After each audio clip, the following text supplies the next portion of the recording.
Ya, auzubillahi minasyaitonir rajim. Bismillahirrahmanirrahim. Alhamdulillahirabbil alamin wassalatu wassalamu ala asyrafil mursalin wa ala alihi wa sahbihi ajmain. Allahumma shalli ala sayyidina Muhammadin abdika wa rasulika nabiyil ummi wa ala alihi wa sahbihi wa barik wa sallim. Assalamualaikum warahmatullahi wabarakatuh. Apa kabar teman-teman, sahabat-sahabat, ibu-ibu, ayah-ayah, mudah-mudahan kita semua dalam keadaan terbaik insya-Allah. Alhamdulillah. Syukur kita pada Allah, kita diberi kesempatan lagi.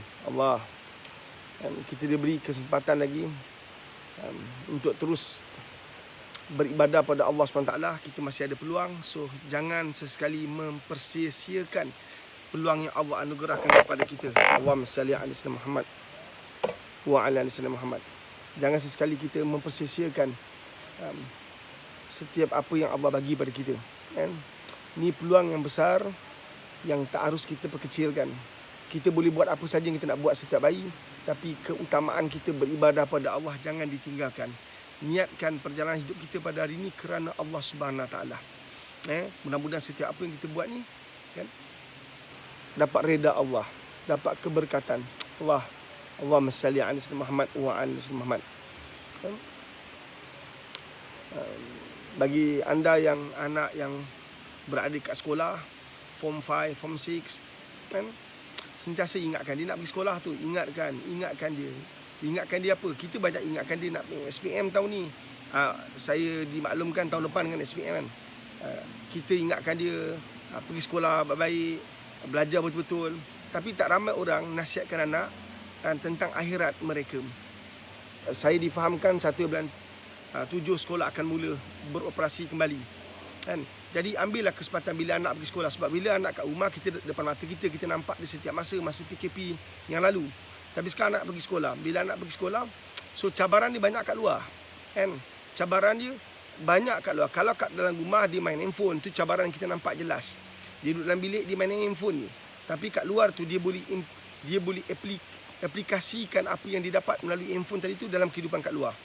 Kalau dia sentiasa tengok video lucah, dia akan applykan apa yang dia tengok tu dalam kehidupan ni secara praktikal. Ini yang biasanya Pak Riz handle kes macam ni. Dan dia tengok video lucah, maka dia layan nafsu dia dengan melakukan zina. Hari ini, zaman ni, saat ini, remaja dia tak kisah. Remaja tak ada kebimbangan, tak ada ketakutan. Ketakutan kepada Allah tu tidak melampau, biasa-biasa je. Jadi tugas kita sebagai mak ayah kena tanamkan kepada mereka perjalanan mereka ni untuk apa, mereka ni siapa. Nampak tak? Kita patut wujudkan pada anak tentang kemurkaan Allah. Terangkan dia, cerita kat dia, beri pencerahan. Macam mana tu Pak Riz? Bacakan ayat-ayat Allah, bacakan ayat Quran, bacakan hadis Nabi. Itu teknik dia. Berapa ramai daripada kita dengar baik pesan Pak Riz? Dengar, tulis kat ruang komen tu. Supaya mak bapak yang datang nanti, dia datang-datang, dia dapat sesuatu yang bermanfaat. Kadang-kadang dia datang ziarah sekejap je, dia lalu je kat depan rumah kita. Sekurang-kurang kalau ada sesuatu yang baik, yang positif di ruang komen, akan menyebabkan dia berhenti sebentar untuk bersama dengan perjuangan kita ni.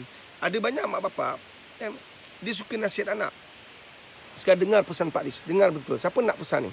Siapa nak tulis nak? Kita buat macam tu lah.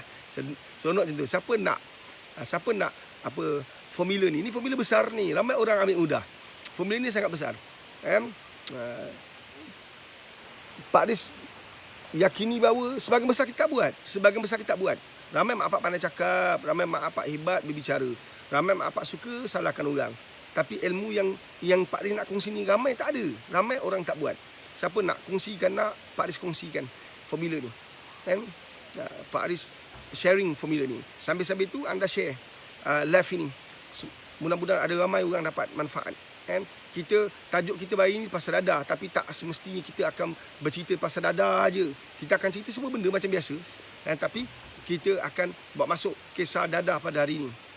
Kita dah mula buka untuk pesanan coaching kita.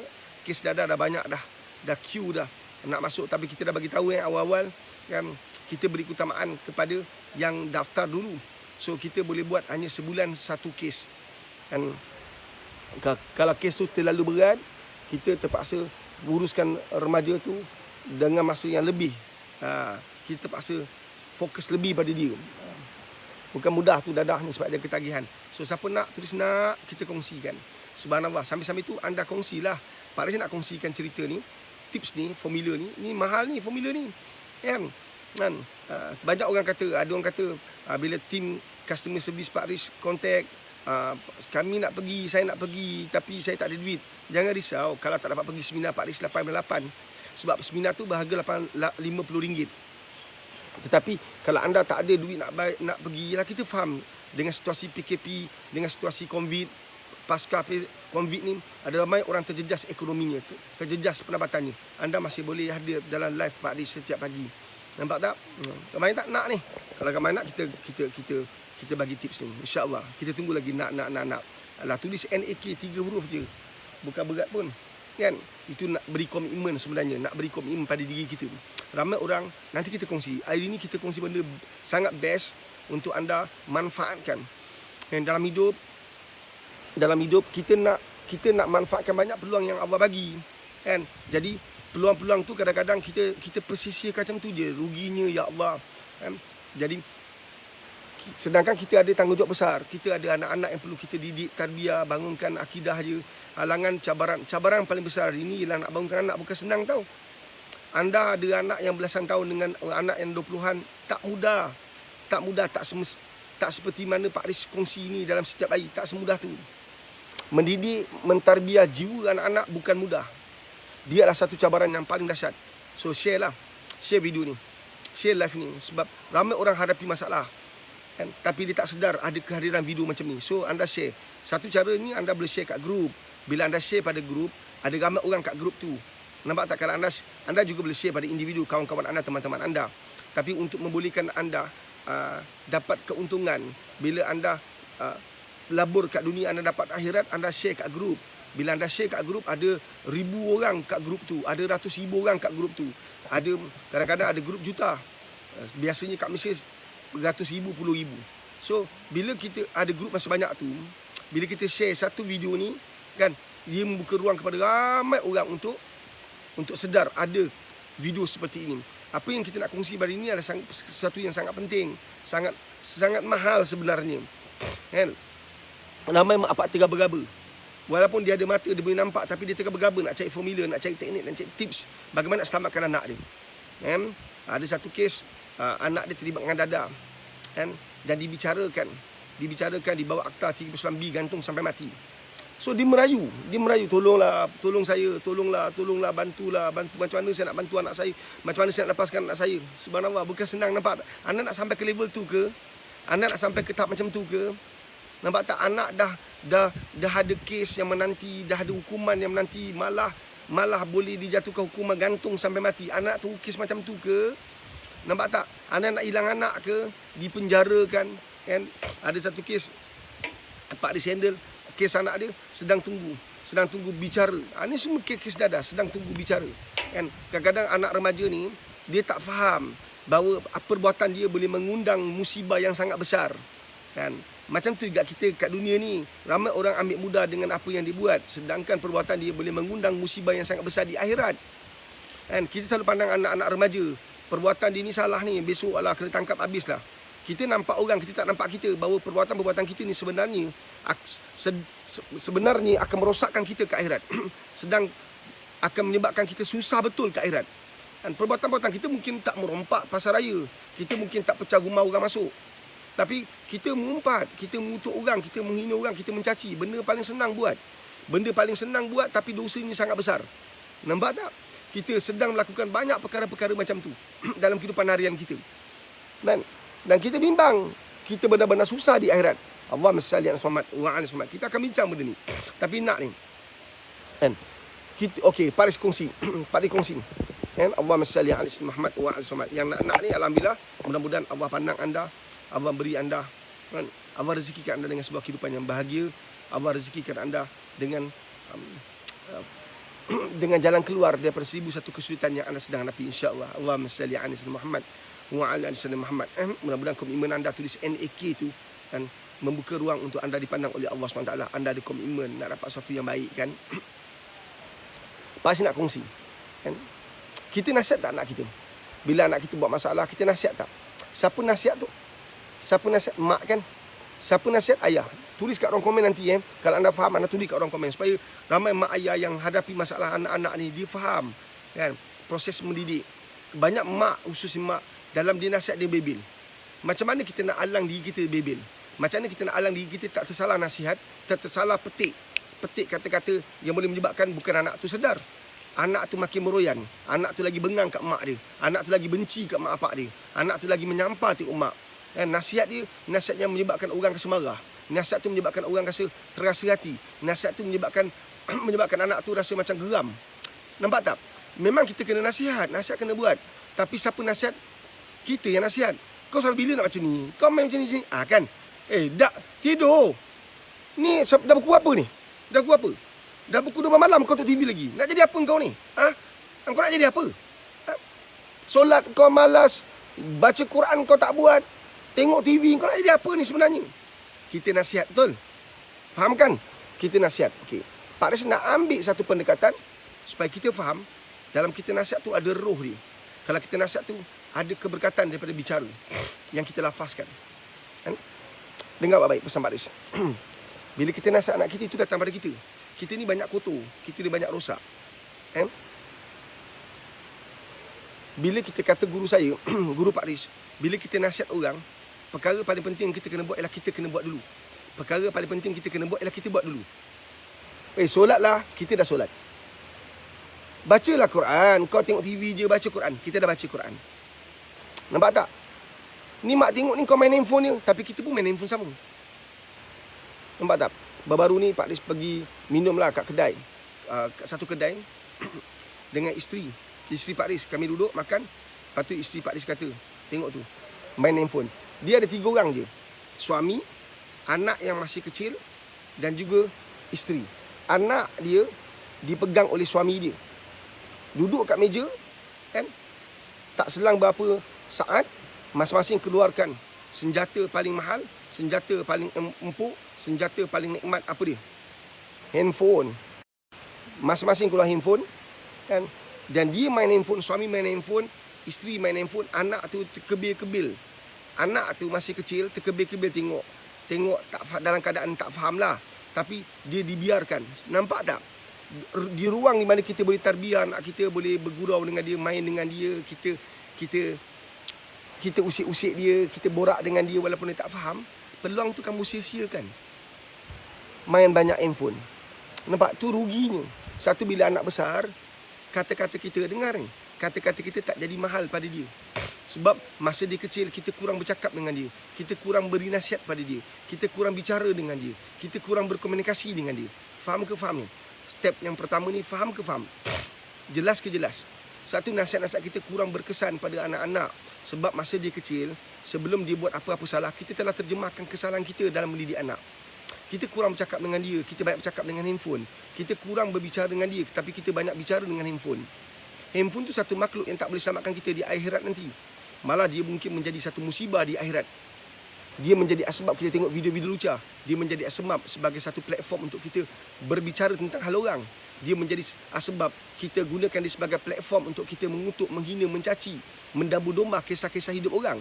Dia akan menjadi beban kat para masyarakat besok kita nanti. Faham ke faham? Ini yang Pak Riz nak kongsikan, nak kamu faham. Nampak tak? Kita banyak dengan handphone sedangkan kita ada masa dengan anak kita persia-siakan. Berapa ramai orang hari itu masa PKP, dia kurang masa dengan anak sedangkan semua orang dalam rumah. Dia masih dengan handphone, anak-anak dengan handphone, dia dengan handphone. Sekarang ni PKP dah berada di penghujung-penghujung pemulihan. Kita dah banyak kat pejabat, kita dah banyak kat industri kita, anak kita dah pergi sekolah dah, nak pergi sekolah. Tadika akan mula bulan 1 bulan 7. Semua orang akan beraksi balik kat dunia ni. Semua orang akan berdrama, berlakon kembali. Sayangnya masa ada PKP kita tak manfaatkan. Sayangnya masa PKP kita tak rebut. Kita akan ulas benda ni. Jadi step yang pertama yang asas, kita ketika ada anak yang masih kecil, kita tak manfaatkan kehadiran dia. Sebalik kita manfaatkan kehadiran handphone. Semua bercakap dan paling teruk, paling worst kan, membawa kepada kecelakaan jiwa adalah bila kita didik anak dengan beri di handphone tengok cerita kartun, tapi kita dengan handphone kita tengok movie, isteri kita dengan WhatsApp dan sebagainya. Kita biarkan anak kita dididik oleh kartun. Kita biarkan anak kita ditarbiyah oleh kartun. Sangat rugilah. Kita membina satu kecelakaan yang sukar nak dirawat nanti. Faham ke faham? Lepas kau dah gagal besok, anak kau umur 13 tahun, kau hantar madrasah supaya orang rawat. Ini sikap mak bapak paling banyak. Separuh jalan tak puas hati, keluarkan anak, burukkan orang pula. Ini satu lagi sikap. Inilah kita.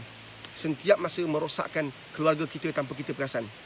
Kita sedang mencederakan pemikiran kehidupan jiwa anak-anak kita. Tapi kita tak perasan.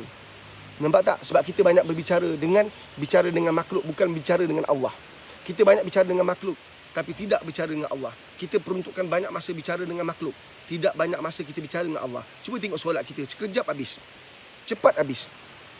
Cepatnya kita macam tak sabar-sabar, macam tak rasa bangga dan appreciate dengan peluang berbicara dengan Allah dalam, contohnya ketika solat baca Quran. Nampak tak? Malah kita tak ada jadual khas untuk baca Quran. Kita baca bila kita rasa kita nak baca. Kita biarkan Quran terpinggir. Subhanallah. Tapi kita berulang kali baca pelbagai mesej, status dalam Facebook, dalam WhatsApp. Subhanallah. Sayangnya kita seperti itu. Faham ke faham sahabat-sahabat? Inilah kesilapan kita. Sebab itu ramai mak bapak tak ada ilmu nak selamatkan anak. Tak ada ilmu nak selamatkan anak. Sebab anda tak pernah berenang dengan dia. Ketika dia lemas, anda baru nak belajar berenang. Matilah anda. Habis anda. Faham tak kata-kata ni? Tulis kat ruang komen. Berapa ramai mak bapak berenang dengan anak. Bila anda berenang dengan anak, anda akan perasan bahawa anak anda dah mula keletihan. Mungkin saja dia lemas. Anda betul-betul dekat dengan dia supaya apa saja jadi, anda boleh jadikan badan anda, tubuh anda sebagai tempat berpaut. Faham ke faham bahasa bombastik ni? Faham tak analogi ni? Faham ke faham ni? Kan? Berapa ramai mak bapak berenang bersama dengan anak. Bila dia berenang bersama dengan anak, dia akan sedar bahawa anak dia dah makin keletihan. Anak dia dah penat. Maka dia akan jadikan tubuh badan dia sebagai tempat untuk berpaut. Tempat anak dia berpaut. Dia akan sedar anak dia keletihan. Dia tak akan benarkan anak dia lemas. Tapi kalau anda hanya duduk di tepi pantai, melihat anak anda mandi, anda mungkin leka sebab pada waktu sama anda akan main handphone. Anda buat kerja. Dalam anda tak sedar anak anda dah lemas. Dalam anda tak sedar anak anda tak ada lagi kat air tersebut. Dah tak ada. Masa tu baru anda nak menjerit. Masa tu baru anda nak menjerit minta tolong. Masa tu anda dah mula tak tentu arah. Penyesalan datang bertubi-tubi. Rasa bersalah datang tak pernah berhenti. Macam-macam perasaan bermain di hati. Itukah yang anda nak? Itukah yang anda nak undang nanti? Itukah? Nampak tak? Sebab tu kita berenang bersama dia. Kita dekat dengan dia. Dekat betul dengan dia. Sebab tu bila dia dah meningkat dewasa, dia tak rasa kekok. Kita tak rasa kekok, dia tak rasa kekok. Kehadiran kita, kehadiran dia. Faham ke faham? Nampak walaupun dia dah umur 15, 16, 17, 19 tahun, kita masih boleh duduk sebelah dia. Sebab itu adalah amalan keluarga kita, amalan kita sebagai ibu dan ayah. Secara berterusan, kita berenang bersama dia. Dia berenang, kita berenang. Dia naik ke pantai, kita naik atas pantai. Faham ke faham? Nampak tak? Kita sentiasa bersama dengan dia. Maka tak ada isu dia akan lemas. Sebab kalau dia nak lemas pun kita akan perasan. Kita cepat-cepat tarik dia. Kita akan jadikan badan kita berpaut. Tempat pautan dia. Faham ke faham? Ini yang biasa kita tak buat. Kita rasa kita ada masa untuk anak. Anda rasa saya ada masa untuk pening kepala? Anda memang akan pening kepala. Dan pada waktu itu Panadol tidak akan menyelesaikan masalah anda. Faham ke faham ni? Kan? Kalau anda tak berenang bersama dia. Kalau anda masih ada anak umur 6 tahun, 7 tahun, 5 tahun, 4 tahun, 3 tahun, 2 tahun, setahun, 9 tahun, 10 tahun, anda berenang bersama dia. Duduk bersama dengan dia. Duduk, ruangkan sedikit masa. Mudah-mudahan masa itu benar-benar diberkati oleh Allah SWT. Anda tak akan terlepas pandang anak anda. Sebab tu ramai orang salahkan orang. Anak saya isap dada sebab orang lain. Bukan sebab orang lain. Sebab engkau tak ada masa duduk sebelah dia. Engkau tak ada masa mengampiri dia. Macam mana anak engkau mengandung, kau tak perasan perut dia berubah. Bentuk badan dia dah berubah. Macam mana kau tak perasan? Saya banyak kes yang saya handle. Yang mak apak tak perasan anak dia dah pernah berzina. Sedih tau. Memang sedih. Kita sombong dan ego. Salesman dilarang masuk. Juru jual dilarang masuk. Tapi zina dah masuk dalam rumah kau. Macam mana? Zina dah masuk kat sekolah. Tapi sekolah kata juru jual akan masuk. Tapi zina dah masuk. Macam mana? Kita banyak fokus benda yang salah. Kan? Satu, saya tertarik. Kalaulah suara saya boleh sampai kat Muhyiddin Yassin. Kan? Dalam keadaan konflik politik yang tak pernah berakhir. Kalau saya boleh cadangkan lah. Kan? Saya cadangkan kembalilah macam mana pendekatan Pak Lah dulu mentadbir negara. Kan? Pak Lah bijak tapi tidak disenangi oleh orang tertentu. Bijaknya Pak Lah sebab dia banyak fokus kepada bina insan. Muhyiddin Yassin, Tan Sri Muhyiddin Yassin, kalau anda nak selamatkan ummah, nak selamatkan negara, anda fokus pada tiang yang menegakkan negara tu, manusia. Anda fokus pada manusia, jangan fokus pada pembangunan aset. Anda rugi nanti. Apa jadi? 40 tahun lepas, 30 tahun lepas, kita banyak fokus pada pembangunan aset. Apa jadi pada hari ini? Kita berbalah, kita bersengketa, zina berlaku berleluasa, judi tak dapat dikawal, arak bertaburan. Nampak tak? Jual arak di kedai-kedai berhampiran dengan kehidupan umat Islam. Kita tak rasa malu, hilang rasa malu, hilang rasa sayang. Integriti tak ada. Macam kempen, beratus ribu juta duit kita habis kat kempen, tapi manusia tetap macam tu. Nampak tak? Sebab 30 tahun yang lepas kita buat silap. Nampak tak? 30 tahun, 20 tahun yang lepas kita banyak buat silap. Apa dia? Terlalu banyak fokus pada pembangunan aset. Kan? Tapi terlupa nak bangunkan manusia. Kalaulah pada ketika itu kita banyak fokus pada bina insan yang cuba dibawa oleh Pak Lah, saya penuh keyakinan akan ada hasil yang baik dapat kita lihat. Hari ini, anak rogol mak, bapa rogol anak. Kenapa itu semua berlaku? Sebab kita terlalu mencari kejayaan kat dunia. Akibatnya, tekanan terlalu banyak berlaku. Manusia yang terlalu mementingkan diri sendiri. Yang kaya rasa duit dia punya. Kenapa nak bagi banyak sangat? Nampak tak? Orang miskin akan jadi orang yang suka menyalahkan. Orang ni tak bantu aku, orang tu tak bantu aku, tak bantu aku. Salah tak bantu aku. Nampak tak? Jadi ini semua adalah kesan daripada pembangunan insan yang tak bangunkan dengan baik. Kat sekolah kita kata je, Kementerian Pendidikan kata nak masuk universiti, nak masuk asrama penuh, merujuk kepada aktiviti luar kelas, kan? Kau cakap aja, tapi kalau semua budak tu dapat E, kau nak bagi masuk ke? Kalau CD, kau nak bagi masuk asrama penuh, tentu tak dapat juga, kan? Faham ke faham? Nampak tak? Semuanya numbers.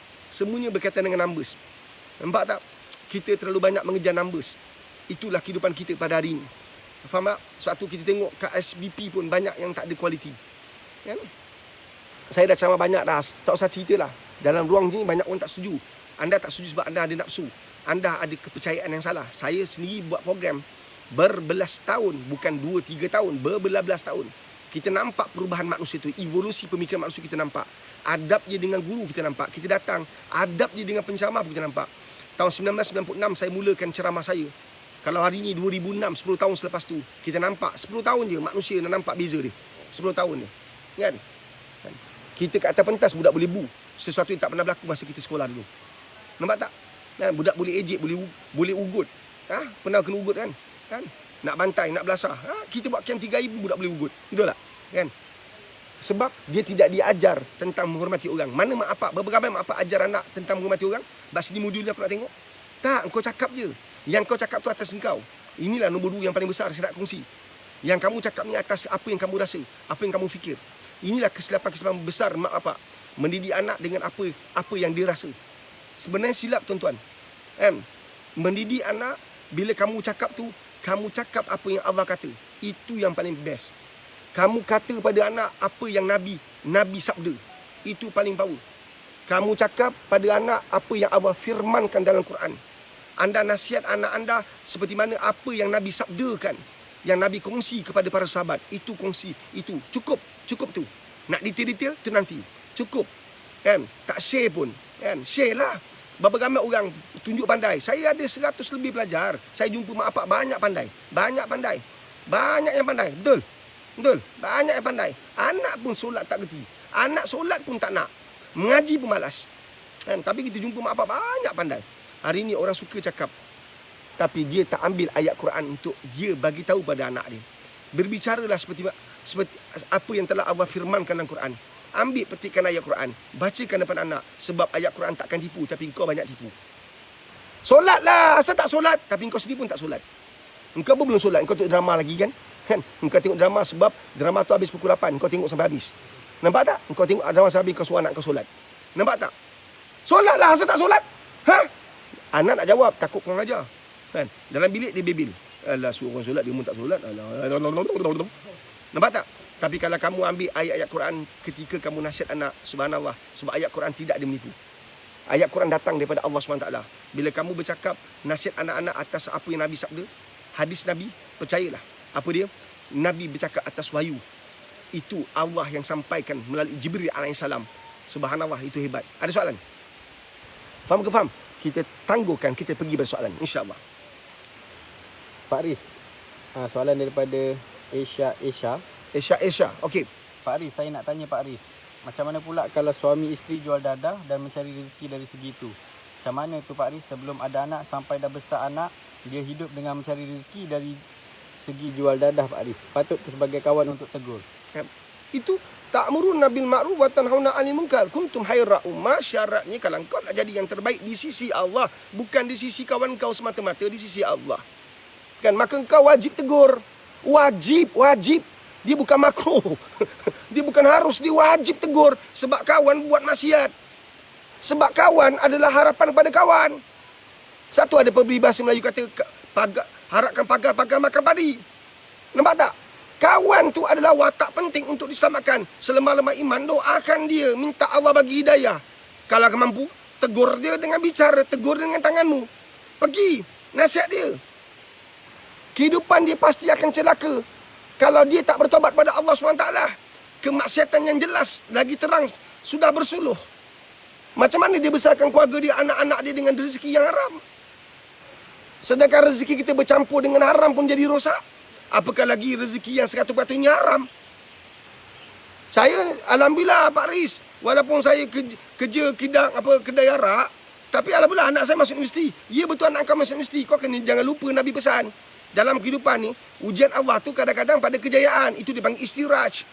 Nampak tak? Anak naik atas pentas, anak menang anugerah. Tapi mungkin saja itu istiraj. Allah misal ya Anas Muhammad wa ala Muhammad. Dengar pesan Pak Riz ni. Dengar betul-betul pesan Pak Riz. Tak mengapa jadi orang biasa.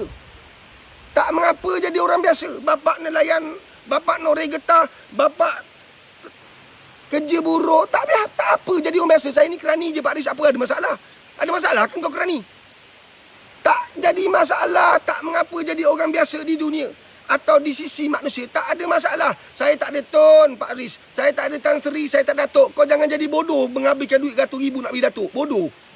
Nampak tak? Biarkan biasa di sisi manusia. Saya ni Pak Riz tak ada nama. Jadi kalau nak dapat tender ni susah Pak Riz. Nah, tak apalah. Tak apalah. 20 kali kau cuba pun tak ada masalah. Nampak tak? Tak jadi masalah. Tak mengapa kita jadi orang biasa di sisi manusia. Tapi tak boleh. Tulis kat ruang komen sahabat. Tapi tak boleh.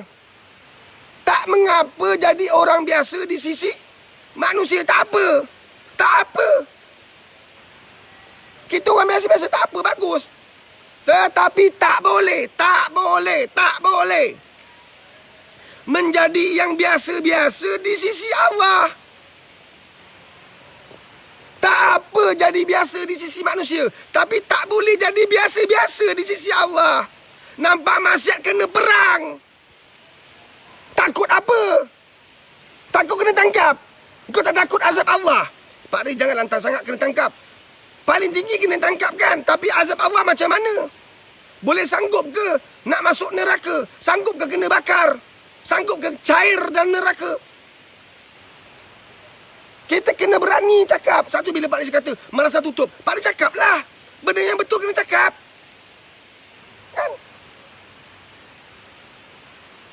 Kita kena berani untuk bercakap benar. Berani untuk mencegah kemungkaran. Kawan jual dada, salah. Kalau kita tak tolong dia, besok tangkapan, serbuan dibuat oleh pihak polis, bagian narkotik. Serbuan pada waktu dia tengah seronok sebab jual untung. Pak Riz yakin dalam apa pun urus niaga halal dan haram, semakin untung semakin gairah kita. Semakin untung semakin banyak kita nak jual. Bohonglah kalau jual nasi lemak setiap hari 100 nak kurangkan jadi 80. Tak mungkin. Nampak tak? Salesman 1 bulan dapat jual 10 kereta. Tak mungkin dikurangkan jadi 5. Malah dia target nak jadi lagi besar. Orang yang dapat gaji setiap bulan 5,000, dia akan target untuk dapat lagi besar, untuk jawatan lagi tinggi. Mungkin sebab itu kamu kena campur, kamu kena tolong dia. Tak boleh jadi biasa-biasa di sisi Allah. Biasalah kena nampak masyarakat bodoh. Biasalah dengar orang mengumpat kita jual yang sama. Biasalah. Biasalah nampak dengar orang kutuk orang kita jual yang sama. Biasalah tu. Biasalah, kawan baik kita ngumpat, takkan kita nak tegur nanti hilang kawan. Biasalah. Biasalah kita dengar orang caci orang. Biasalah. Sekarang anda follow Pak Riz kan, anda kena ubah. Saya ubah, anda ubah. Kita tak nak biasa-biasa di sisi Allah. Biasalah kalau tidur bangun pukul 8. Biasalah. Mana boleh biasa. Kita nak yang luar biasa. Kita tak nak biasa-biasa di sisi Allah. Kita nak bangun pukul 3. Tak mampu pukul 4, pukul 5. Kita nak bangun sebelum subuh. Supaya kita ada 2 rakaat tahajud. Dapat kita pakai. Dapat kita raih. Dapat kita bangun. Dapat kita buat. Kita tak nak biasa-biasa di sisi Allah. Biasalah orang bangun pukul 6.30. Biasalah orang bangun lepas subuh. Tak nak. Kita tak nak biasa-biasa di sisi Allah. Faham tak? Faham ke faham? Kita tak nak biasa-biasa di sisi Allah.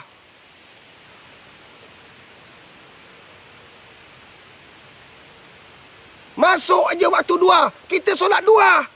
Kita tak nak biasa-biasa. Biasalah orang tak solat. Solat fardu tak buat 2 apa tak lagi. Biasalah. Kita tak nak biasa-biasa di sisi Allah. Biasalah dalam lepas Ramadan mana ada orang puasa. Kita tak nak biasa-biasa di sisi Allah. Kita nak puasa Senin Khamis.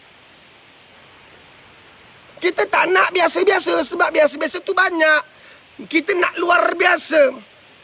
Kita nak letakkan diri kita orang yang utama. Orang yang dapat title VIP di sisi Allah. That's why sebab itu kena berusaha untuk menjadi yang utama di sisi Allah. Kena usaha. Dah dengar orang hina orang. Dengar orang umpat. Biasalah dengar. Maka kamu tahu kamu nak jadi orang yang utama di sisi Allah. Orang yang diberi pandangan yang kasih sayang mardatilah Allah. Maka kamu tepis. Kamu singkir, pinggirkan. Biasalah dengar umpatan. Biasalah tinggalkan solat. Biasalah tak puasa dah Ramadan dah berakhir. Kita tak nak biasa-biasa di sisi Allah. Kita mesti berusaha menjadi yang utama. Yang istimewa di sisi Allah. Pak Ari, saya susah Pak Ari. Banyak orang pulau, banyak orang keji, orang caci, orang kutuk. Itu biasa, tak apa. Di sisi manusia kita orang biasa, terdedahlah. Orang mungkin tak maki doktor, Datuk, Tan Sri Tun, tak banyak melalui FB banyak. Kan? Kita biasalah, biasa. Tapi kita tak nak biasa-biasa. Di sisi Allah, orang maki kita maki balik. Itu biasalah. Orang santau kita santau balik. Engkau ingat engkau seorang aja dia bawang. Engkau seorang aja dia bawang. Engkau tak kenal siapa aku. Aku ni keturunan pawang. Engkau seorang aja dia bawang. Enjap. Aku njut engkau sampai engkau tak boleh bangkit. Kalau engkau masih degil, aku njut kau jalan terus. Itu biasa. Kita nak yang utama di sisi Allah. Orang lanyak kita, ya Allah ampunkan dosa dia, beri dia hidayah. Orang fitnah kita, ya Allah, kalau katanya benar ya Allah terima taubat aku. Kalau katanya tipu, dia fitnah aku, wahai Allah, ya Allah ampunkan dia, beri dia hidayah. Allahumma salli ala sayyidina Muhammad wa ala sayyidina Muhammad. Faham ke faham? Kita tak nak biasa-biasa di sisi Allah. Kita nak yang jadi kita nak yang jadi utama. Kita nak yang utama, yang paling istimewa. V. Entah berapa banyak V lah. Very, very, very, very important person. Nampak tak? Kita nak yang utama di sisi Allah. Maka, apa nak buat Pak Riz? Kita kena usaha gerak ke arah itu. Sahabat, nak tolong kawan yang buat maksiat. Bukan buat maksiat. Nak tolong dia, bukan dia buat maksiat. Nak tolong dia tinggalkan maksiat. Jadi apa nak buat? 1. Kaedah, teknik, metod, senaraikan perkara-perkara anda nak buat di atas selai kertas. Ini kaedah dia. Senaraikan perkara-perkara anda nak buat. So, bila anda terfikir anda buat, ia akan menyebabkan perbuatan anda tu tak nampak kemas, tak nampak smart. Tulis dulu. Nak buat macam mana? Kita nak buat tindakan yang kita tak hilang dia. Kalau kita hilang dia, kita tak boleh dekat lagi dengan dia. Bijaksana. Fotona, bijaksana. Nampak tak? Kalau kita main maki Amun, kita hilang dia. Itulah sekali kita ada pulang nasihat dia. Lepas ni dia jumpa kita, dia hilang. Dia jumpa kita, dia berbulu. Dia jumpa kita, dia bengang. Dia tak nak lagi duduk sebelah kita. Jadi nak nasihat orang, kita duduk sebelah dia, itu lebih mantap. Duduk sebelah dia, boleh bicara lebih bagus. Sebab tu ingat tak Pak Riz kata apa? bawa masuk hadis Nabi, bawa masuk ayat-ayat Allah. Maka bila kita bicara dengan metik ayat Allah, bicara dengan bacakan hadis, insya-Allah dia ada kesan. Teknik kaedah tu kena belajarlah. Tapi ini adalah satu formula yang sangat mahal, anda kena buat. Faham ke faham? Jelas ke jelas? Jadi kita dah tulis tak kat bawah kat ruang komen ni. Saya nak jadi yang utama di sisi Allah. Jangan jadi biasa-biasa di sisi Allah. Tak nak jadi yang biasa-biasa. Tak boleh jadi biasa-biasa. Kita kena usaha. Umur dah 40 tahun, 50 tahun, 60 tahun masih biasa-biasa lagi ke? Dan 60 tahun kau tidur sampai pukul 7, pukul 6.30. Dah lepas subuh baru kau bangun. Dan 60 tahun buat macam tu. Dah lah bangkit. Tidur ini kalau kau suka tak suka kau kena tinggalkan juga sahabat. Sebab bila kematian sampai, tidak ada lagi tidur di dunia ini. Faham ke faham? And kau kena tinggalkan, belajar-belajar, tinggalkan tilammu. Kerana tiba satu masa, bila malaikat maut datang bertandang, maka kamu nanti ditendang. Kehidupan kamu akan dikenang. Siapa yang kenang? Anak-anak yang baik dikenang, buruk pun dicanang. Faham ke faham? Faham ke faham? Hidup kamu pasti tak tenang. Faham ke faham? Kan? Kalau kat dunia kamu memilih jalan senang. Faham ke faham? Ha, insya-Allah. Faham? Faham ke faham? Faham, insya-Allah. Alhamdulillah. Jadi belajar-belajar, tinggalkan bantal pelukmu. Kan? Ha, dah ada isteri apa lagi nak bantal peluk? Itu yang susah nak bangun. Toleh kanan isteri, peluk dia. Sakit badan, pusing kiri bantal peluk lagi. Memang tak bangunlah kau. Nampak tak Pak Aris, saya dah umur 60 tahun. Saya sukar nak bangun pagi. Pak Aris cakap macam ni, saya terasa hati. Saya susah hati. Saya nak belajar. Saya alhamdulillah lah solat buat, tapi nak bangun malam ni Pak Aris. Saya masih sihat, walaupun 60 tahun masih sihat. Kan? Masih sihat. Jadi Pak Aris apa nak buat? Ikut Nabi. Engkau tidur atas mana? Pak Cik tidur atas mana? Jangan layan sangat anak tu. Anak tu banyak yang tak betul. Dia nak bapak dia sihat, dia bagikan katil yang hebat. Nampak tak? Dia bagi tilam. Tilam pun harga RM4,000. Dia sayang bapak dia. Sayang bapak, pastikan bapak boleh bangun. Pukul 3 pagi, pukul 4 pagi. Engkau jangan sayang bapak engkau, beli katil yang paling mahal, tilam paling mahal, maka dia tenggelam tidur. Dia lemas dalam tidur, dia tak boleh bangun pada pukul 5 pagi, 4 pagi. Faham ke faham? Kalau sayang bapak, sayang mak, belikan katil dengan niat dia boleh bangun tahajud. Ni belajar satu ilmu tak sekarang ni? Belajar ke tak? Sayang mak, sayang ayah, bukan suruh dia tidur sampai berdengkur. Mak dengkur, ayah dengkur, ayam berbunyi. Nampak tak? Satu, kita nak mak ayah kita bila kita belikan dia katil dan tilam yang baik, tilam dan katil yang baik, bantal yang baik, kita nak dia bangun untuk tahajud. Itu niat anak bila beli hadiahkan, belikan mak katil. Faham ke faham ni? Macam tu cara dia. Bila belikan mak handphone, dia bukan sekadar nak memudahkan kita bercakap dengan mak kita. Pakai handphone murah pun tak ada masalah. Kita beli dia handphone paling mahal sebab kita nak raih dia. Kita nak dia juga diraih di akhirat nanti dengan ada asbab handphone. Dia boleh dikejut pada waktu pagi. Terkejut dia untuk qiyamul lail. Terkejut dia untuk tahajud. Macam itulah cara dia. Allahumma salli ala sayyidina Muhammad wa ala ali sayyidina Muhammad. Faham ke faham? Kita pergi soalan seterusnya. Ada soalan daripada Abang Cha. Ya, Abang Cha. Assalamualaikum Pak Riz. Waalaikumsalam warahmatullahi wabarakatuh. Kami mendapat permintaan seorang ibu merayu madrasah ambil anak usia belasan tahun yang terlibat dengan dadah dan geng dadah yang asyik ganggu anak dan ibu di rumah. Madrasah pula tidak mendapat sokongan pihak berwajib juga masyarakat. Apa nasihat Pak Riz? Maksudnya anak dia duduk madrasah kena angkat. Ibu merayu madrasah untuk terima anak dia umur belasan tahun yang terlibat dengan dadah. Oh, masuk madrasah. Ibu, dengar pesan saya tahu ibu. Apa? Yang tanya ni Abang Cha ni mungkin ada madrasah. Okey. Saya pun tak faham sangat soalan ni. Begini. Yang saya faham saya jawablah. Kan? Kalau madrasah ada ilmu, ada pengetahuan, ada teknik, ada pendekatan untuk rawat penagih dadah, kan? Maka itulah tempat antara yang terbaik daripada pusat senti. Baik pergi ke situ. Sebab pusat senti, kan, selalunya orang pergi ke pusat senti dia datang lagi. Tapi kalau pergi kat tempat orang baca Quran, Ibnu Mas'ud kata apa? Kalau aku tak tenang, aku tak bahagia, aku pening, aku rasa risau, wahai Ibnu Mas'ud, apa aku patut buat? Pergi tempat orang mengaji, dan kamu dengar orang mengaji itu tenang, kalau kamu mengaji juga jauh lebih tenang. Nampak tak? Jadi kalau satu Pak Riz bangunkan personal coach anak-anak remaja, sama ada dadah terlibat dengan masalah sosial, zina dan sebagainya, datang merasa kita bangunkan dia. Sebab suasana kat tempat ini membantu, kan? Bila kita bagi teknik, kita bagi kaedah, kita bagi terapi, kan? Suasana ini membantu.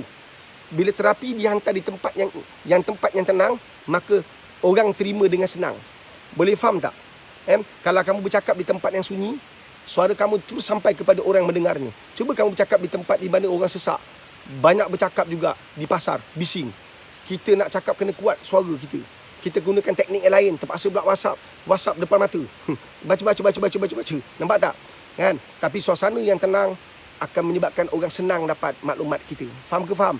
Jadi kalau mana-mana madrasah yang ada kemampuan, teruskan buat, alhamdulillah, kan? Tapi ingat, jangan ambil di orang, jangan kenakan orang. Hanya kerana kita ni ustaz, kita ni ada madrasah, kita kenakan orang. Ilmu ini kena belajar. Walaupun kita ustaz sekalipun. Ilmu untuk kita bukan syifa semata-mata, kena belajar untuk beli. Kena ada ilmu psikologi juga. Nak beli orang, dia tengah dalam ketagihan, kita boleh kawal diri kita ke untuk tidak maki hamun dia, serang dia. Nampak tak? Dia dalam keadaan ganas, agresif. Macam mana soal keselamatan pelajar lain. Ini semua kena ambil tahu. Jadi bagi orang yang ada knowledge, pelajar ni, remaja yang bermasalah datang ke sini memang selamat dah, insya-Allah. Hanya saya nak pesan, kan, kebanyakan kita ni, kan, kita memang akan ada konflik dengan pihak AADK, pihak kerajaan, pihak polis, sebab tak daftar. Bila tak daftar, isunya pihak AADK akan kurang yakin, tak rasa macam ini semua adalah perkara-perkara yang perlu diberi perhatian. Nampak tak? Bila berdaftar atau AADK sedar ada konsep, sebab dia kena present, dia kena buat pembentangan untuk membolehkan pihak berwajib tahu ada pusat-pusat alternatif untuk bantu penagih dadah. Sebab apa? Sebab ada banyak orang kat luar sana mengambil kesempatan di atas ketagihan orang. Ada ramai orang, ada banyak, saya tak nak cerita siapa-siapa, tapi memang wujud. Ada orang mengambil kesempatan, kononnya boleh rawat penagih dadah, boleh rawat pelajar remaja yang berzina, bermasalah, hakikat dan realitinya mereka mengambil keuntungan daripada kesusahan orang lain. Allahumma salli ala sayyidina Muhammad wa ala ali sayyidina Muhammad. Jadi sama ada kalau madrasah tu atau institusi tu atau siapa-siapa yang bangunkan konsep ni, dia kena melalui jalan yang betul supaya apa saja yang dibuat tu nampaknya adalah benar, kan? Kemudian mak ayah kena kalau nak hantar ke tempat mana-mana sekalipun, ambil tahulah, kan, pendekatan, kaedah dan sebagainya. Repu, apa kisah-kisah sebelum-sebelum ni macam mana? Anak remaja yang datang, pulih tak dan sebagainya. InsyaAllah, ia akan membantu sebenarnya. Saya doakan, apapun, saya doakan siapapun yang terlibat dengan dadah dan sebagainya, keluarga anda, Allah beri keizinan, Allah beri hidayah, Allah beri petunjuk untuk keluar daripada 1001 kesulitan ini. Kan? Memang sangat sulit, bukan mudah. Ada orang, ada mak, ada ayah berendam air mata, dan ada yang terpaksa, kan, pergi tanpa dapat melihat seinci pun anak berubah. Memang ada macam tu, kan? Anak ketagih dadah daripada kecil sampailah besar, kan? Mak ayah tak mampu nak selamatkan anak sebab tak ada ilmu, tak tahu cara, kadang-kadang minta tolong orang, terkena pula. Dan tak perlu jumpa dengan pesan saya yang tak dadah ni ketagih. Jadi jangan buang masa dengan pergi cek bomo ke cek pawang ke cek dukun. Ini pendekatan yang salah. Nampak tak? Ini pendekatan yang salah. Sebenarnya 30 juzuk Al-Quran tadi tu terkandung banyak formula, tips untuk keluar daripada ketagihan. Terlalu banyak. Hanya bila kita nak amalkan tu, kita betul-betul amal kerana Allah SWT. Kita betul-betul amal itu kerana mencari reda Allah, kan? Itu penting. Hasbunallah wa ni'mal wakil. Diri kita ni kita serahkan pada Allah SWT. Bila kita berada kat landasan tu, percayalah, tidak ada kesulitan dalam kesulitan. Percayalah, tak akan ada masalah. Kita tak akan rasa masalah tu bila kita ada Allah dalam kehidupan kita. Allahumma salli ala sayyidina Muhammad wa ala sayyidina Muhammad. Yang kita risau, kata Imam Al-Ghazali, kan, dalam kitab Ihya Ulumuddin, kata Imam Al-Ghazali, pada manusia yang celaka. Manusia yang celaka ni, siapa manusia celaka ni? Kata Imam Al-Ghazali, pada diri mereka, benda yang lepas dia biarkan. Benda yang lepas dia biarkan, yang datang dia tak ambil manfaat. Benda yang lepas dibiarkan, benda yang datang dia tak ambil manfaat. Pada kata Imam Al-Ghazali, inilah manusia celaka. Apa dia? Kan? Benda yang lepas dibiarkan, benda yang datang, dia tak ambil manfaat. Nampak tak? Faham ke faham? Contohnya, kita ada tenaga untuk beribadah. Tapi kita biarkan tenaga kita berlalu macam tu je, tak manfaatkan dengan amal ibadah. Maka bila Allah bagi peluang lagi, kita sihat, kita tak manfaatkan pun. Ruginya. Nampak tak? Berapa ramai orang yang sakit tak sangat beribadah. Berapa ramai orang yang sihat, dia nak sangat sujud pada Allah. Tapi kita yang sihat, kita yang ada tenaga, yang masih muda, tak manfaatkan. Kan? Datang Ramadan. Berapa ramai orang sepanjang hidupnya, 60 tahun dia hidup. 50 tahun dia dah boleh berpuasa. 55 tahun dia dah boleh puasa. 56 tahun dia dah boleh puasa. Tapi dia tak ambil manfaat daripada kehadiran Ramadan. Ramadan pergi, biar macam tu je. Yang lepas terbiar, yang datang tak ambil manfaat. Nampak tak? Berapa ramai orang berjumpa Senin Khamis setiap hari, setiap minggu, tapi tak ambil manfaat untuk berpuasa pada waktu tersebut. Berapa ramai orang terdengar laungan azan, tapi tak ambil manfaat dengan mendengar laungan azan. Masjid tutup, dimarah. Tapi dah buka, dia tak ada pula. Macam itulah maksud dia. Faham ke faham? Kan setiap hari dia dengar laungan azan, jawab pun tak ada. Dah jawab pun tak ada, nak harapkan solat lagi dah teruk. Jawab pun tak. Nampak tak? Setiap hari berlalu macam tu je.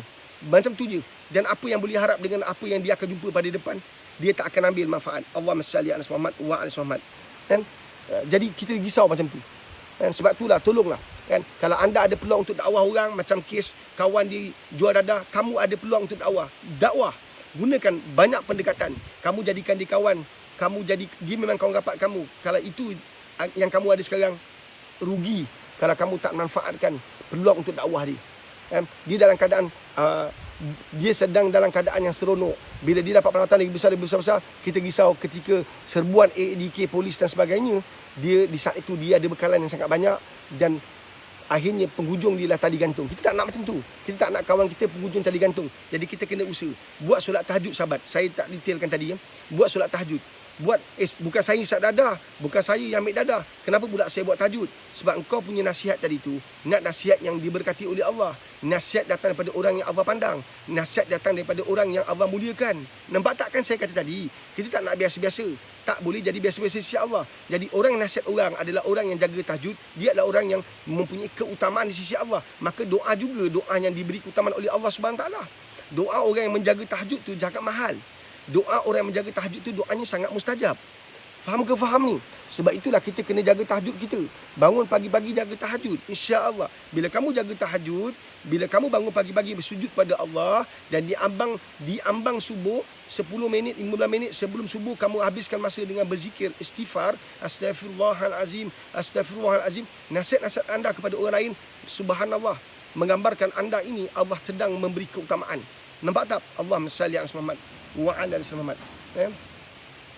Mudah-mudahan Allah memandang kita dengan pandang kasih sayang. Ada soalan? Soalan daripada Muhammad Nahar. Ya, Muhammad Nahar. Bagaimana kita nak tarik minat anak nak solat dengan kita? Anak saya umur 6-7 tahun. 6-7 tahun, pilihan bukan tangan dia, pilihan tangan kita. Sebab tu gunakan pendekatan KTM. Tahu tak KTM? Gunakan pendekatan KTM.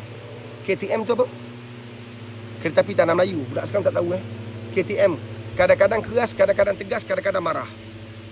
Nampak tak? Ada ketikanya keras, ada ketika yang tegas, ada ketika marah. Ketiga-tiga ni KTM kena wujud kepada amal ibadah perbuatan fardu.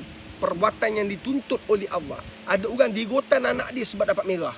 Report kad merah dia gotan. Tapi anak tak solat, dia tak gotan. Nampak tak kecelaruan pemikiran mak apak zaman sekarang? Nampak tak? Faham ke faham?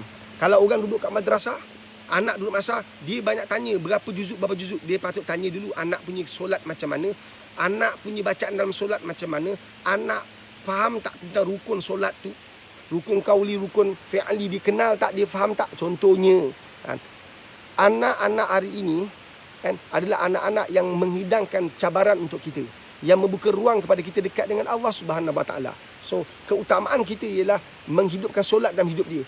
Sahabat, anak 6-7 tahun, 5-6-7 tahun ini masa terbaik untuk kita didik dia bab akhirat. Terutamanya, keutamaan paling utama, keutamaan ialah solat. Dia tahu tak tahu, kita ajak dia solat. Sebab tu bila kita solat dengan anak, tak perlu kita solat dalam waktu yang panjang, bawa surah panjang-panjang. Tak nak, kita nak lalikan dia. Kita nak latih, nak tarbiyah dia supaya seronok solat. Supaya dia tak nampak solat tu membosankan, memboringkan, membebankan. Kita tak nak. kita nak dia solat dalam keadaan happy. Kemudian kan, kita mesti ada ABC, dah ada KTM, kita ada ABC pula. A tu apa? Bila kita dah solat dengan anak, perbanyakkan appreciation, penghargaan. Selalu mak ayah ni tak reti nak appreciate, tak reti nak ucapkan kata-kata yang buat anak kita rasa dia disayangi, care. Dan banyak bicara-bicara yang menggambarkan bahawa solat ini utama, solat ini adalah perkara penting. Bukan nak solat baru ajak anak. Dalam perbualan-perbualan harian, bawa masuk solat supaya anak nampak, anak faham, anak jelas bahawa solat ini tak boleh tinggal seperti mana tak bertinggalnya nafas kita turun naik. Kita banyak buat silap, tak bawa cerita akhirat dalam kehidupan harian. Satu, anak-anak asingkan, pinggirkan, ketepikan solat dalam kehidupan harian dia. Besok dia dah pergi universiti pun solat bukan utama. Sedangkan dia belajar universiti tu, belajar jurutera, belajar doktor, kan? Buat PhD tapi solat diketepikan. Tapi assignment bukan main diberi keutamaan. Bukan main risau kalau tak siap assignment. Besok nak hantar assignment, malam ni tak tidur malam. Nampak tak? Tapi berapa ramai orang siapkan bekalan yang sama analoginya untuk akhirat dia, alam barzah yang sedang menanti dia. Berapa ramai orang yang tak sanggup tidur malam semata-mata untuk bagi laluan akhirat dia. Berapa ramai orang tidur kemudian bangun semata-mata nak bagi laluan kepada akhirat dia. Tidak banyak sebegitu. Yang paling banyak kita tidur, lepas tu bangun pagi-pagi nak bagi laluan kepada assignment yang tak siap, nak siapkan besok nak hantar. Contohnya begitulah. Nampak tak? Berapa ramai orang sanggup buat persiapan untuk meeting, kan? Takut kena marah, takut kena condemn dengan kawan-kawan, takut kena tindakan tata tertib. Dia buat persiapan bukan main bagus. Ada majlis, organisasi kita ada majlis, buat perbincangan musyawarah berterusan sebab yang datang tu menteri. Engkau tak nampak ke yang datang menteri kau buat persiapan macam nak gila kan? Yang datang tu malaikat maut kau tak buat persiapan. Gila apa? Nampak tak? Yang datang menteri kau buat persiapan macam nak gila. Yang datang tu Perdana Menteri kau buat persiapan lagi teruk kan? Nampak tak? Sampai Taik Lembu saya pernah pergi kat Kuala Pilah tak salah saya. Kan? Satu hari tu saya nak ada camp kat sana, kat Negeri Sembilan lah, saya lupa. Tapi tak salah saya Kuala Pilah lah. Saya terperanjat. Satu hari tu saya pergi, saya lalu dalam pukul 3, pukul 2 pagi nak pergi sampai kat camp saya lah, kan? Saya tengok orang tengah cuci jalan. Saya tanyalah, pasal apa ni? Rupanya Menteri Besar nak sampai. Jadi taik lembu semua kena bersihkan tengah jalan. Nampak tak? Tak ada masalah nak raih manusia. Tapi kita sanggup buat macam tu. Bersihkan taik atas jalan raya. Tapi taik kat diri kita tak nak bersihkan. Nampak tak? Kita sambut menteri-menteri datang. Bukan macam nak erat kita sambut. Dewan yang rosak kita betulkan. Sepatutnya dewan rosak biar kena rosak. Baru kau dapat peruntukan. Kadang-kadang tak ada ni lah. Kan? Pasal bunga, pokok mati biarkan. Cakap pada menteri, air dah kena potong. Barulah dimasukkan air. Tak apalah, itu kerja dia. Faham tak? Faham ke faham? Minta dana, minta bantuan. Ini menteri datang, masa tu lah kau pergi mesin rumput. Masa tu lah kau buat jalan raya cantik. Masa tu lah kau cat bangunan. Biarkan ada usang. Barulah bijaksana minta bantuan. Untuk pengetahuan, saya pengusi katakan, untuk pengetahuan apa yang berhormat, Dewan ni telah berusia selama hampir 60 tahun yang berhormat, kan? Seusia macam zaman kemerdekaan dulu, kan? Dulu pejuang-pejuang kemerdekaan datang daripada kampung-kampung kita menggunakan balagaya ini untuk berbicara tentang menyusun strategi untuk berperang. Inilah dewan yang digunakan untuk melawan komunis, kan? Jadi kita minta lah jasa baik pihak kerajaan melalui EYB untuk memastikan terpelihara balaraya ini dikekalkan dalam keadaan yang seperti ini. Jadi kita minta lah mungkin ada peruntukan-peruntukan. Nampak tak? Allah mesti selamat wa selamat. Ya, kan Pak Lis dah minta peruntukan sekarang ni. Nampak tak? Tinggal ke nombor telefon untuk pergi program Pak Lis 88. Tinggal ke nombor telefon. Pergi program Pak Lis 88. Kan? Hadir. 88 ialah program online hashtag bersama Pak Lis. Seperti ini kita buat. Tapi kita hadkan kepada jumlah tertentu saja. Kan? Untuk mereka yang hadir, kan, bayaran ni hanya RM50. Kan? Pak Lis saya tak ada duit, hadir program Pak Lis setiap pagi secara percuma. Settle. Tak usah bising, tak usah pening kepala. Kan? Tinggal nombor telefon juga untuk dapatkan apa? E-book kita. InsyaAllah dalam minggu ni kita akan mula edarkan e-book kita. InsyaAllah cerita yang sensasi, cerita yang penuh inspirasi. Kita akan ingat sampai mati. Nampak tak? Pengikat jiwa untuk jadi sentiasa senang di hati. InsyaAllah. InsyaAllah. Allahumma salli ala Muhammad wa ala Muhammad. Faham ke faham ni? Ingat ni kata Nabi. Kata Nabi, pesan Nabi. Nabi Muhammad sallallahu alaihi wasallam. Pada diri mereka yang bodoh, mereka akan banyak mengikut hawa nafsu. Pada diri mereka yang bodoh, mereka banyak mengikut hawa nafsu. Nabi kata lagi apa? Pada diri mereka yang tercela, iaitu orang yang juga bodoh, mereka harap pada kemurahan Allah. Mereka harap pada kemurahan Allah, tapi mereka tak buat apa-apa yang Allah suruh. Mereka tak ada usaha untuk tingkatkan ibadah. Mereka tak ada usaha untuk tingkatkan bekalan. Nampak tak? Mereka ambil mudah dengan bekalan akhirat mereka. Tapi mereka nak rezeki menimpa ruah. Mereka nak kaya raya kat dunia ni. Mereka nak kebahagiaan. Mereka nak kemenangan. Tapi mereka tak ada usaha nak beramal soleh di sisi Allah. Yang bagi rezeki Allah. Yang bagi limpahan rezeki tu Allah. Bagi kenikmatan hidup tu Allah. Bagi kebahagiaan tu Allah. Tapi kita tak ada usaha nak beramal soleh. Bersungguh-sungguh mencari Allah. Mencari reda Allah. Dan itu yang Nabi kata pada diri mereka yang tercela, iaitu orang yang bodoh. Mereka harap pada kemurahan Allah. Mereka harap kemurahan Allah tapi tak ada usaha. Tak ada usaha nak beramal soleh. Melainkan hanya dengan angan-angan semata-mata. Ada angan-angan, ada cita-cita, tapi tak ada usaha bermati-matian. Semua orang nak pergi syurga. Semua orang nak syurga. Tapi tak sanggup tinggalkan maksiat. Tak sanggup tinggalkan mengumpat orang. Tak sanggup meninggalkan kutukan, hinaan, caci orang. Sehinggalah dia meninggal. Allahumma salli ala Muhammad wa ala Muhammad. Ruginya hidup ini. Ada soalan? Ada soalan sumber daripada WhatsApp. Assalamualaikum Pak Riz. Waalaikumsalam warahmatullahi wabarakatuh. Saya umur 45 dan isteri 40. 28 Mei saya dapati isteri keluar dengan lelaki lain. Bila saya tanya, dia cakap nak kahwin dengan lelaki tu dan minta saya cerai. Saya cakap saya boleh lepas asalkan saya dapat kepastian dari lelaki itu. Malangnya lelaki tu tak angkat call bila saya minta isteri call lelaki itu untuk penjelasan. Saya pujuk isteri demi anak tinggalkan lelaki itu dan dia setuju, tapi dia kata hatinya dah tertutup untuk saya dan marah bila saya tegur dia keluar rumah. Saya menjadi syak. Saya berjaya buka WhatsApp phone isteri, rupanya dia banyak kenalan lelaki di WhatsApp. Saya buntu sebab kalau saya cerai pasti anak jadi mangsa. Anak kami umur 6 dan 11. Untuk pengetahuan, tahun lepas saya memang selalu marahkan dia agar bertudung bila keluar. Sampai satu tahap saya hilang sabar dan cakap dekat dia, bukan saya yang suruh dia pakai tudung, tapi Tuhan yang dia sembah tu yang suruh. Saya perasan mungkin sebab tu dia mula menjauh. Saya kabarkan simpati saya pada sahabat. Resah saya, gelisah saya bila dengar berita macam ni sebenarnya. Sahabat, khas untuk suami sekarang. Khas untuk suami. Follower saya tak banyak lelaki, banyak perempuan, tapi khas untuk suami. Dengar. Dalam kita mendidik, mentarbiah isteri, kita kena banyak bersabar. Untuk apa kita tekan, kita nak satu perkara dapat dicapai, tapi kita hilang benda lebih besar. Nampak tak? Kita nak isteri kita pakai tudung. Ingat pesan saya awal-awal tadi. Kita bicara ikut cara kita. Kita bicara ikut nafsu kita. Akhirnya kita hilang isteri kita. Seharusnya kita bicara dengan baca hadis. Nak jinakkan harimau, tak boleh tundukkan dia dengan kekerasan. Dia akan tergekam kita. Dia akan baham kita. Faham tak? Nak jinakkan harimau, nak jinakkan buaya, nak jinakkan gajah, semua ni binatang liar. Kita kena dekat dengan dia. Kita kena banyak urut dia. Kita kena banyak bersama dengan dia. Kita appreciate dia. Perasan tak? Setiap kali dia buat satu perkara, bagi makan. Kita kena appreciate dia. Ketegasan tu perlu ada. Tapi ramai orang tak faham, tak pernah belajar, tak ambil tahu macam mana nak jadi tegas. Yang tidak boleh merosakkan perhubungan.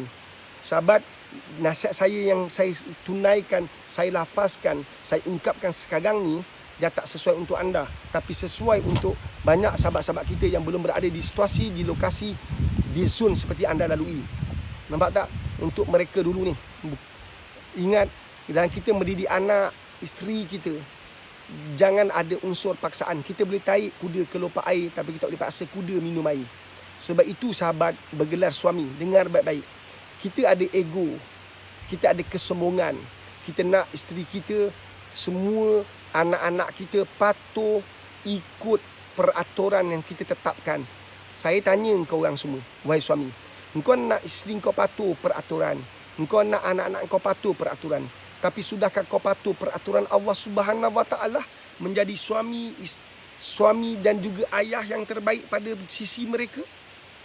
Sudahkah kita patuh peraturan Allah, bangun tahajud setiap malam? Bila kamu nasihat isteri kamu dan anak-anak kamu tanpa ada solat tahajud, nasihat kamu tu longgar. Nasihat tu bagus tapi tak mantap. Faham ke faham?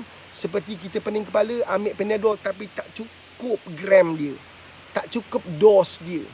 Maka namanya Panadol tapi tak cukup dos, kesan dia tak kuat. Sakit gigi, ambil Panadol. Tapi dos tak cukup kuat, sakit gigi tetap ada walaupun dia kurang tapi tetap ada. Allahumma salli ala sayyidina Muhammad wa ala ali sayyidina Muhammad. Faham ke faham sahabat? Sebab itulah kita lelaki walaupun kuasa mutlak kita ada, boleh ceraikan isteri kita, tapi berapa ramai suami yang isteri dia tinggal pinggir, tak nak dia lagi, dia tertekan. Faham ke faham? Jadi di saat kita ada rumah tangga, jangan sesekali terlintas di minda kita bahawa kita ada kuasa untuk ceraikan isteri kita. Tanpa kita sedar bahawa isteri kita juga boleh lakukan perkara sama. Hanya hukum tak benarkan dia ceraikan kita, tapi dia boleh tolak. Dia boleh minta fasak. Faham ke faham ni? Allahumma salli ala Muhammad wa ala Muhammad.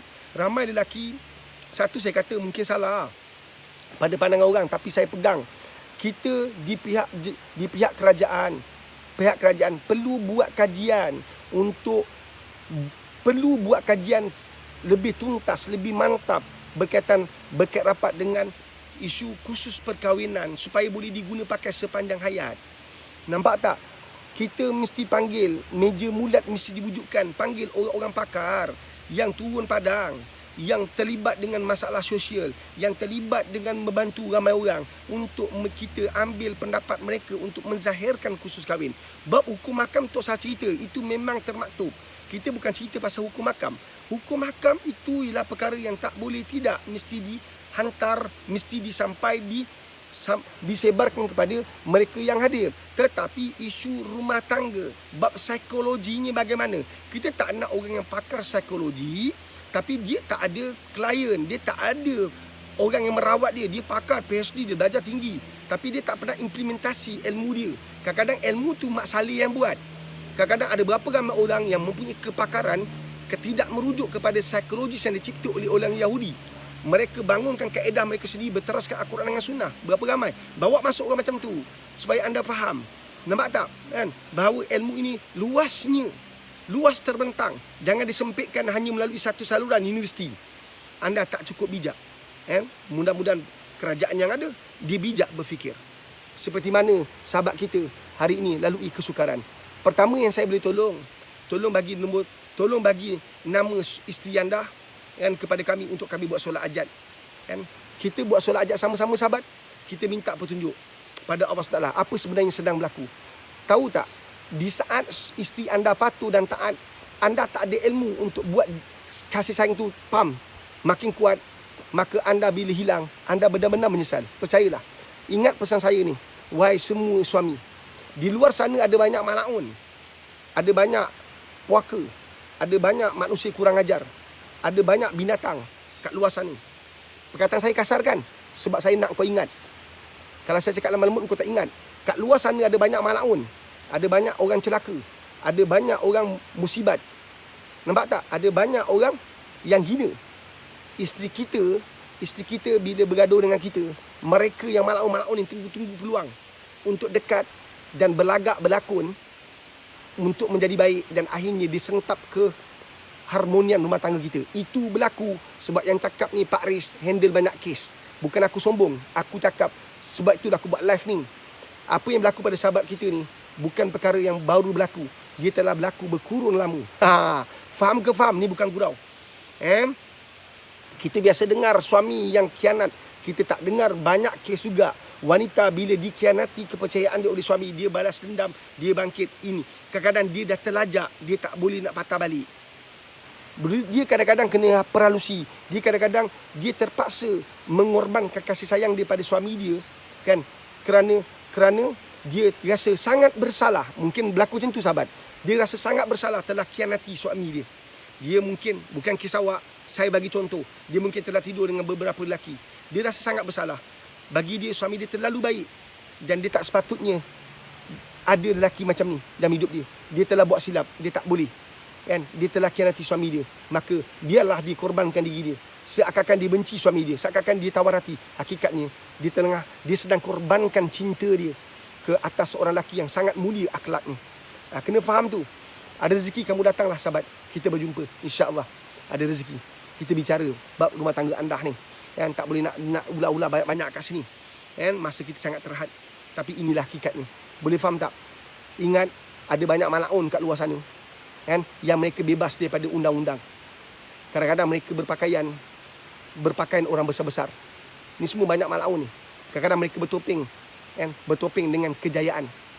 Mereka lebih kurang ajar daripada Pontianak dan juga hantu Kom-Kom. Lang Sui pun lagi baik pada perangai dia. Kenapa saya kata macam tu? Sepatutnya saya nak cakap ni, saya ada banyak kes. Sepatutnya bila orang ada masalah rumah tangga, kita tolong nasihat, bukan kau ambil bini orang. Kurang ajar betul. Kan? Engkau bukan nasihat orang tu untuk satukan dia, tapi engkau nasihat seakan-akan kau lebih baik pada suami dia dan kau sapu bini orang. Engkau menjadi sebab bercerai bini orang tu. Tak kisahlah engkau ustaz ke tak ustaz dia. Saya ada beberapa kes macam tu, kurang ajar betul lah. Kan? Saya ada satu kes tu, kesian lelaki tu.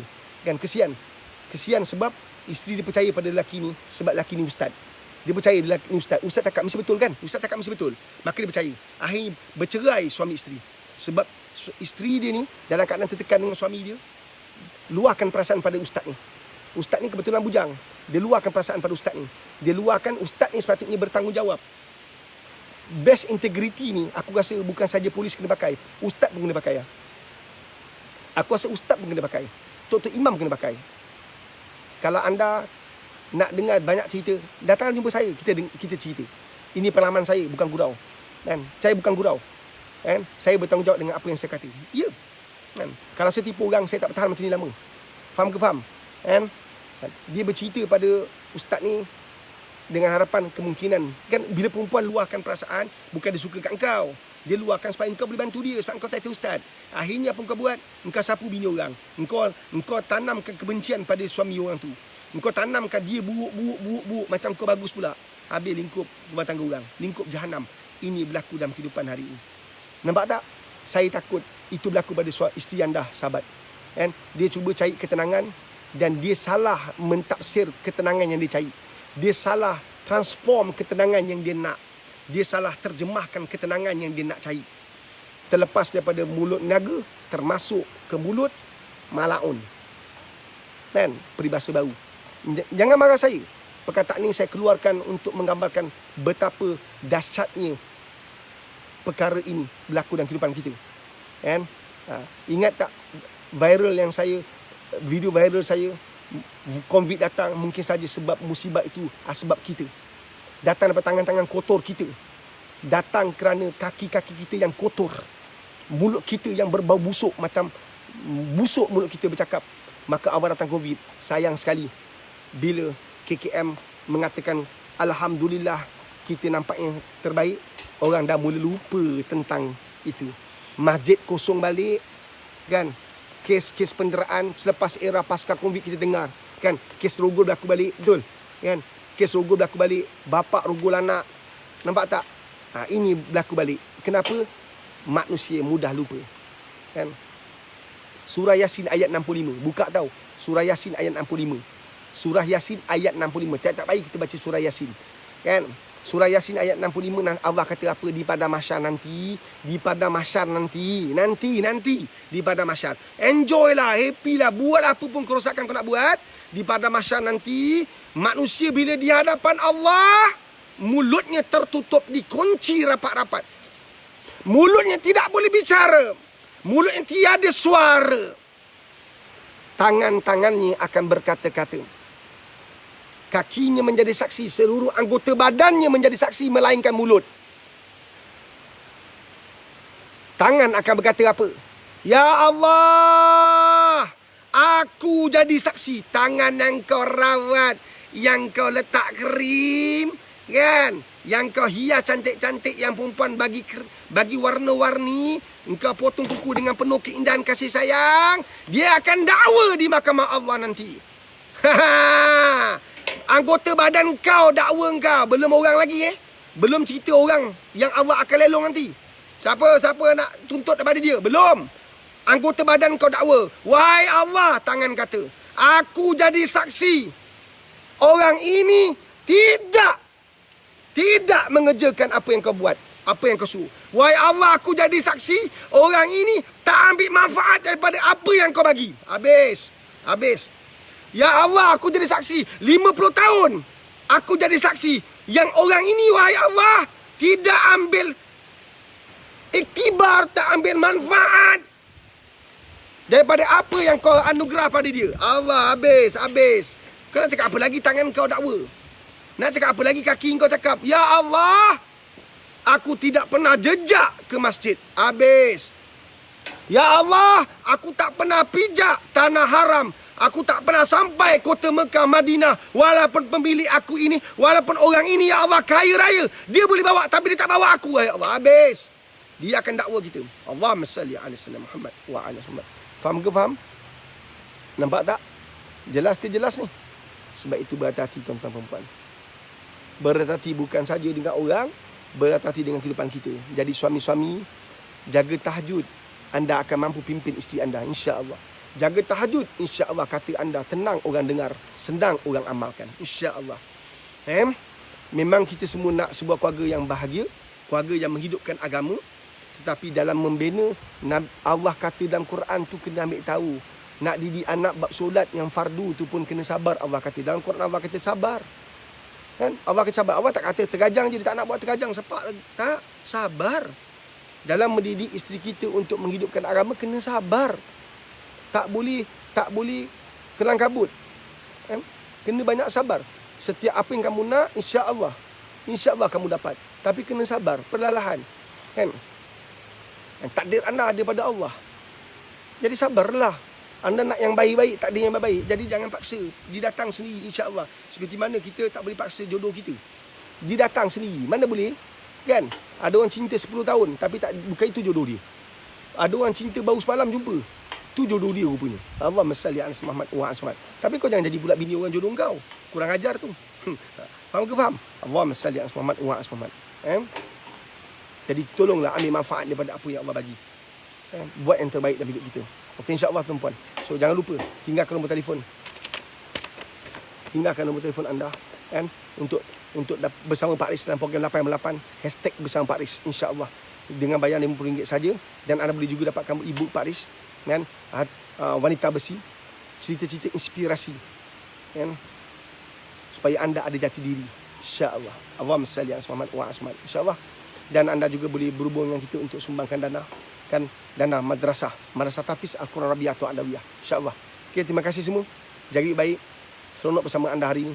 Mudah-mudahan ada manfaat daripada perkongsian kita. Jangan lupa share lah video ini. Mudah-mudahan ada manfaat daripada perkongsian kita, insya-Allah. Jaga diri baik. Allah bersama kita. Allah jaga kita, insya-Allah. Assalamualaikum warahmatullahi wabarakatuh. Terbaik. Bye.